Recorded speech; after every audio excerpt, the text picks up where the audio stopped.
sur nos tables, nous allons le décliner quand nous allons le décliner. L'Agence nationale de la météorologie a intégré dans ses principes l'évaluation des prévisions saisonnières de chaque année.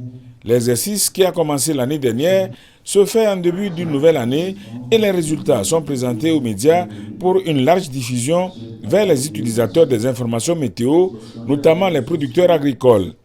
Pour l'année 2024, les résultats sur le plan climatologique font état d'un taux de réussite de 70% de la grande saison des pluies au sud de Togo, de 60% de la petite saison des pluies toujours au sud de Togo et de 50% pour l'unique saison des pluies au nord Togo. On a deux grandes zones climatiques, la zone climatique sud et la zone climatique nord. Au niveau de ces deux zones climatiques, pour l'année passée, nous avions pu évaluer et on a remarqué que dans l'ensemble, par rapport au cumul, 2024 n'a pas enregistré beaucoup de pluie comme l'année 2023 et en deçà aussi de la normale, c'est-à-dire en deçà des 30 dernières années, voire même en deçà des 5 dernières années. De telle manière qu'au niveau de la zone climatique nord, les paysans en ont souffert parce que par rapport à l'évaluation que nous avions pu faire, le taux de réussite est de seulement de 50%. Sur le plan agrométéorologique, les taux de réussite de la prévision des paramètres agroclimatiques de 2024 se présentent ainsi.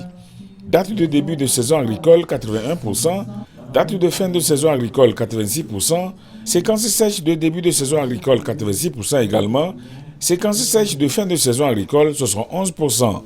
Concernant l'hydrologie, 80% des prévisions ont été atteintes. Par rapport à cela, l'année 2024 a enregistré au niveau des bassins assez d'eau et il y a eu quelques débordements qu'on a remarqués dans la zone sud-Togo au niveau des abords du lac Togo et surtout au niveau de Loti. Cela voudrait dire que par rapport aux prévisions, la réussite a été de 80% au niveau hydrologique.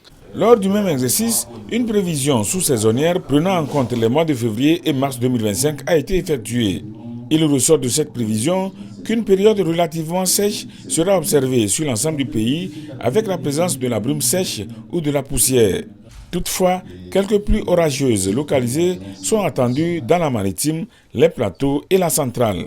Le préfet de la COSA, le colonel Bonfou Faré Jean, a salué la NAMET pour son initiative qui permet d'améliorer la compréhension et la gestion des prévisions saisonnières et autres informations météorologiques.